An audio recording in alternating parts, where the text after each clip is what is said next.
bumping away, streaming for all to see. El Cachorro, El Cachorro. There's a dawn superheroes day today for you and me. El Cachorro, El Cachorro.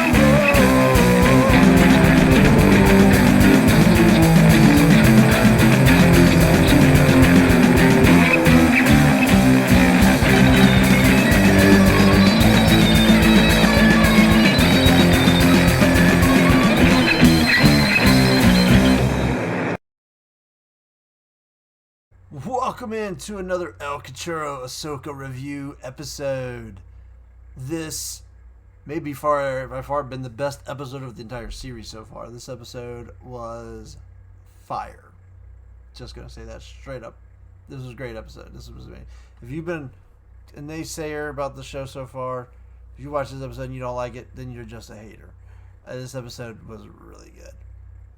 And we're going a lot faster than I think a lot of us expected this to go.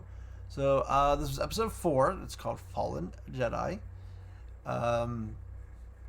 We're at this is pretty much the halfway mark of the first season.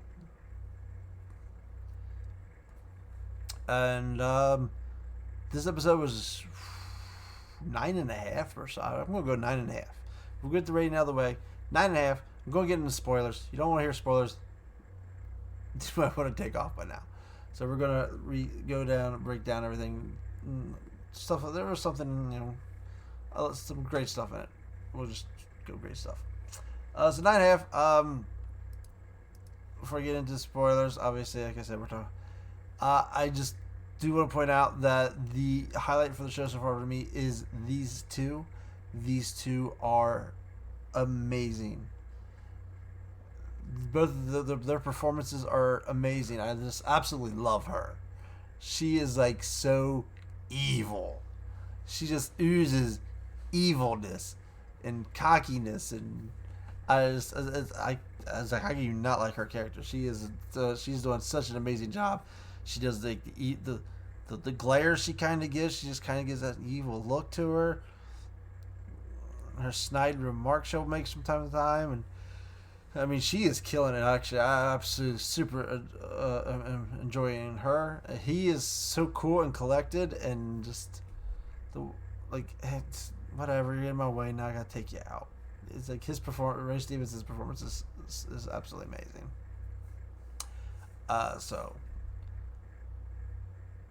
Rob. I mean, I felt like we got Sabine. Felt more like traditional Sabine in this one.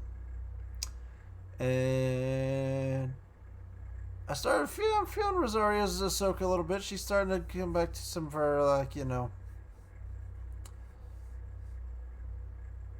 approaches. There were some parts in the episode where she kind of definitely felt like the Ahsoka from the animated stuff. But let's get breaking down.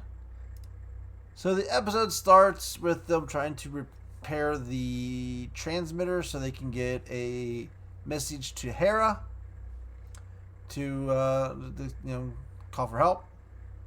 So Hu Wang's working on that, and he mentioned Ahsoka's outside, so she meets her outside. Ahsoka's kind of just doing a little force meditation kind of thing, and it leads to them having a big conversation. And Ahsoka wanted to say, "Hey, we're not doing good here. We know our enemy has all the leverage on us right now." And right now we're behind the 8 ball a little bit here. It's pretty much saying, hey, we might have to make a decision you don't like. We may have to our only option may be just to destroy the map so they can't go. And she's like, I need to know that you're okay with this. That means, yes, we're losing the only path to Ezra. Sabine's like, oh, it won't come to that. It won't come to that. Kind of easy foreshadowing, I will admit. And she's like, you can trust me. You can, can I trust you? And she's like, yeah, you can trust me. And then we see Sabine arming up, getting all of her Mandalorian gear on, getting their blasters and stuff ready, and then another confrontation between her and Ahsoka, saying, yeah, you can, about trusting her and stuff like that. Meanwhile, Hu Wang goes outside the ship Well, so Huang's working outside the ship. Guess we got kind of I got hinted on this, didn't we? So pretty much after they had the outside confrontation, Huang comes out. He starts working on the ship, and Ahsoka comes out. He's like, "Be careful out here." And we kind of glue him out to the forest, and we see an HK kind of some parts of an HK droid. To where we jump to our bad guys saying, "Hey, we found them. They're 12 clicks out. We know where they're located." So he sends them to. So Balin tells the droids to move in on the attack, and he sends Shin and Merrick out there to distract them, so they can put the map in and start getting the hyperdrive calculations. Then we jump back to the ship where she's arming up, putting her Mandalorian and getting her blasters ready. So I was like, okay, that's the shit. That's the Sabine we know with her blasters and all that kind of stuff. Like I said, we have that other little chat with them about trusting each other. And then we cut to Huang working on outside the ship, and he kind of fixes something to get something up and running. And he kind of hears something. He starts looking around. Next thing you do, a little jump, like a jump scare, where he gets attacked by an HK droid. We got a little droid-on-droid battle going on, which I have to admit, that was kind of funny. Watching two droids punch each other. It was like sock'em robots. And Huang has to like damage the ship that he just fixed to cause like a power outage to kind of give the tee off the people inside the ship that there's something going on. To where they race out, and we have a little battle with the assassin droids, and they use some team tactics together here to take them all down. Sabine's using her blasters to fight and her stuff like that. So it was really, like I said, this felt like the Sabine that I know, the Mandalorian armor Sabine. And from there, they decide they're going to have to go to the base. They know the enemy base is not too far, so they're going to go take on the problem there while Huang works on the ship and tries to contact Hera. Speaking of Hera, we jump to the New Republic, and Hera's on her way, and Jason and Chopper are on their way to take off because they're disobeying their orders. Like, hey, we're going to go help. We don't care. This is what I do. To where she takes off in the Ghost, so we've only had the Phantom so far, so now we finally get the Ghost in the show. And all the people about whining about Jason. Jason's now been in the whole thing from after the first 2 episodes. Jason's been in everything since. So he's co-piloting the Ghost with her. And Choppers, they take off. They get a squadron of X-Wings join them, led by our man Carson from The Mandalorian. So our cool dude is back, so he's joining up with us. Like, hey, well, we're doing it. Go with you anywhere. Rebels are rebels, so they take off to go find them. Then we cut back to the planet to our Ahsoka and Sabine running in the woods, and they run into our Dark Jedi, whatever you want to call them. Merrick and Shin are there waiting on them. They're just sitting there chilling, just like, think you're going somewhere? People might call it, it might be cheesy, but I liked it. I still love the line. I thought it was super, just loved the line. So they kind of pair off. Obviously, Sabine's got, resentments towards Shin for stabbing her.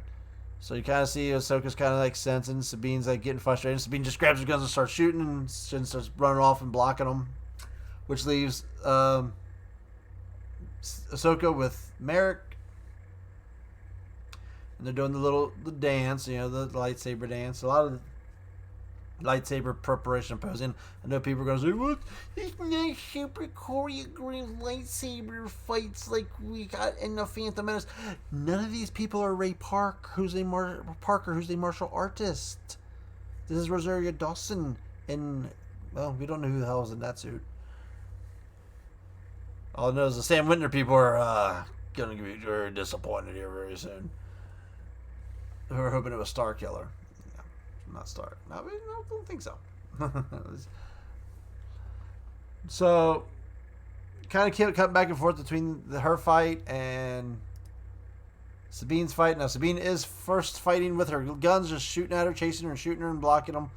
Then Shin's able to use the Force to knock her back, disarm her. That's when Sabine has to pull out her lightsaber and start fighting with the lightsaber. So we're going back and forth in between the two fights. Merrick, who's obviously some sort of Inquisitor thing, starts doing the whole spinny thing with this lightsaber. And he spins it and goes in for it, and Ahsoka does the blow, slices him on the chest. And then all this scream of death comes as all this smoke just comes pouring out of him. Merrick was a smoke monster. I don't know. Maybe will we go back and figure out what more of this was? I don't know. So I had a feeling. I knew that because of the preview show that these two we were going to get a fight between these two in the woods, and I was thinking, I did think this was going to be where Merrick dies. This is where because they had to start killing off some, kill off one of the bad. There's 3 of them, so it's just time for one of them to lose. So I had a feeling he was going to die in this episode. So he was a smoke monster. He's not Sam Witwer. I think they found. I think he was in the credits. I think people found that there is a voice line of him saying something to Ahsoka when she was in the temple doing a thing. Is it Maul that she heard? Is it the son from a story arc that I was not a huge fan of in Clone Wars? A lot of people love it. Good for you. I was not a huge. I didn't really like that story arc too much. So that's how that fight leaves, and then of course, then Shin's I don't know if she's first seems upset that Merrick dies, or if she gets the fear that she's about to get double teamed, because she kind of like breaks off from her fight, and she's like staring at Ahsoka and going back and forth. So at first I thought she was upset about Merrick's death, but then it kind of felt like it was she thought she was in trouble now because she was about to get double teamed. But Sabine's like, go find the map. I got this. So Ahsoka runs off, and Mary, this is where shit's so good. She goes back. She goes, "You're gonna regret that decision." And she's so. I just the way she does her lines is so good. I love her. So their fight keeps going. Then Ahsoka. So they get the calculations are going. So Morgan goes back to the Eye of Sion to leave Baylan there to protect the map until all the corners are done. So Ahsoka shows up, and we get our showdown of her and Baylan, what everyone's been looking forward to. And it's so cool because he is like he starts off with the whole psychological stuff, like so on the Anakin spoke highly of you. Jago, he didn't ever speak of you. And he's like, it's too bad most Jedi didn't live to see what he became. And like, is that why you walked away, deserted him? So just kind of calling her out a little bit, and then kind of get a little bit of his plan is he wants Thrawn to start the war because you have to destroy to recreate. Still not positive on his motives. So he wants Thrawn to start a war to destroy everything. So I guess he can recreate the Jedi. Maybe I don't know where he's going still. Still not positive on this. So they're having a little go back and forth, and Ahsoka pulls off her lightsaber, and this is what's so cool about it. He's like, how inevitable. So he pulls off his lightsaber, pretty much knows like, of course you're going to fight. It's always going to lead to a fight with you. So he's just so cool and collected, and he's like, all right, well, if you're going to make me, of course you're going to make us fight. Oh, let's fight. So they do their little standoff, and Ahsoka does attack first. I will mention that. But it's a pretty good battle. These two is a pretty good battle going back and forth. Obviously, it's Rosario Dawson and Ray Stevenson. So, yes, they're not doing martial arts flip-floppy stuff. But they're doing pretty good power moves with their lightsaber swings and stuff like that. And it's a pretty good, intense battle. So they're going. We cut back to the Sabine fight. And Shin's able to disarm her. And Sabine's on the ground, and she quickly just does with her hand like she's trying to do a force power. And it's like cool because Shin kind of reacts like she's about to get feel. She's like,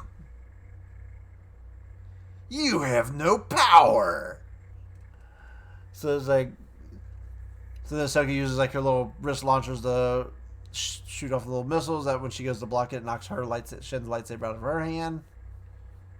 And then Shin uses some right to get shot. So there's some smoke bombs so she can disappear and escape. And Sabine grabs her lightsaber and takes off running as well. So yeah. So we go back to this fight, and it's a pretty solid back and forth. I mean, Balin does feel like he is stronger than Ahsoka. Yeah, so he's kind of doing a lot more power moves, and she gets to the point where she's trying to just get past him to just hurry up and grab the map, so the thing that's reading the map. So she's able to finally knock him down enough where she can grab the map, pull it off, and it burns her hand. She has to drop it. So it interrupts the calculations that were about done. Then Balin attacks her and starts beating her ass to the. He's like really knocking her backwards towards like the edge of a cliff. Then Shin shows up. And Sabine fears that Sabine's been killed. Feels about somehow that obviously Sabine was dropped. And he tells Shin to go get the map and start put the map back. So she runs over the map, and Ahsoka grabs her and throws her back against the rock, knocking her out. So they keep fighting more closer to the edge, and Ahsoka's like hanging on the edge about to fall. And then Sabine shows up. She had picked up the map, and she's got her blaster pointed at the map to shoot it. She goes, back off, or I blow it up. And then Ahsoka's like, destroy it. Just destroy it. And she's hesitating. She's like, just back away from her. Back away from her. And Balin kind of is picking up on it. So he does a power move and knocks Ahsoka off, and Ahsoka falls off the ledge and falls off the cliff. So then so Sabine starts shooting at him, and he's blocking them all. And then she knows she can't get him, so she goes back to pointing the gun at the map again. And that causes him to pause. He's like, well, you should do it. Do what your master says. She would do it. So he's kind of picking up that she doesn't want to, that there's something Sabine wants. So then he uses the Force, the sense, and he's able to like figure out, okay, you want Ezra Bridger. That's your family. So he kind of picks up that Sabine has other motives too. This is Sabine's way to that. And we kind of get maybe a hint of what happened between her and Ahsoka. He was bringing up how Ahsoka failed her as a master, and how Ezra's her only family, but since her family on Mandalore died because her master didn't trust her. So obviously we know from the Mandalorian there was the whole purge of Mandalore, which obviously would have meant I was never really thinking about this too much before. Sabine's family had to be killed in that purge. So like most of the Mandalorians are scattered and killed, and most of them were killed or scattered and then scattered. So maybe it was something with that Sabine was. That would have happened shortly after, in the time of it, like around the time right before New Hope, I would have thought, or somewhere in the time of a New Hope. So the timeline on that still doesn't make a ton of sense. But maybe there's something with that's caused them to have their fallout, which I don't know. We're still trying to figure out what in the world, where they're training her to be a Jedi, and the fallout was supposed to even happen. Still not sure where that happens. But continue on. Now, Balin starts saying, "Hey, we both want to make this trip. Join me. Come with me, and you will find your friend. Come with me, and you have my word. No harm will come to you. Just give it." So Sabine gets tempted, gives in, and hands him back the map. And then Shin starts choking her from behind, and where Balin goes, "No, let her go. I gave her my word. Unlike her master, I keep my word." And you can see Shin's like, kind of fine. So he puts the map back together. They get the final calculations. So now they have the hyperdrive calculations. And they send the ship to go pick up Balin and the crew down there. Meanwhile, we go back to Huang. He's got the transmitter working. He's able to contact Hera, who shows up in the system. She's there already. He informs her that they created a giant hyperdrive, and they pick up on it, and they try and get in its path to stop it. But it's not sending out any fighters, and I think they're going to run. And so then it cuts back to where we were detecting them. New Republic fighters. She goes, ignore them. Fire up the hyperdrive. So we're getting the holdo maneuver. Really, with not the same results in a way, technically. So they fire up the hyperdrive for their super jumper, the hyperspeed, and they make the jump. Maybe it's because there's a space in between the circle here, because where Holdo did it, it was like a ship into a ship. So I'm going to go with the fact that this is a circle and it was just the hyperdrive stuff in the middle. Honestly, I thought something else was going to happen here. But so it jumps, and the ships, the good guys' ships are, I guess, in the middle, so they get the electric discharge. It sends them all out of whack. A couple of the X-Wings crash into each other and blow up. Of course, Hera and Carson and one other star and X-Wing survive it. And they turn around and see the hyperdrive take off into space, and that's where we get Jason drops the whole, I have a bad feeling. It's kind of because, he is kind of part Jedi. He was the son of a Jedi. So I can't in that one, first off, he's maybe having a Jedi feeling, Force feeling. Or also this is a way to work in the I have a bad feeling about this line, only with a twist. So we've already got the jump to the other galaxy in episode 4. So that's interesting, because a lot of people didn't think that was going to happen towards closer to the end of the season. I honestly thought, when the Rebels came in, they were going to find out, hurry up and maybe get Ahsoka before this took off, and maybe somehow they were going to get pulled to the next galaxy through by this hyper ring, or somehow they would be able to automatically follow. Because after they got the final coordinates, Balin took his lightsaber and destroyed the map, so there's no more map. So I thought, okay, maybe they just got to find a way to take around. Nope, that didn't happen. They got left behind. So they jumped off. They're gone to the next galaxy with Sabine, and our heroes are left behind. So interesting. I'm not sure where we're going to go with this. But we're not done yet, because we know Ahsoka's not dead. She fell off a cliff. So it shows the cliff. They overdo and they go over the water, and it slowly morphs into Ahsoka just laying on something with this, like, it almost kind of, at first looked like she was laying in the water, but then as it zooms out, you can see it's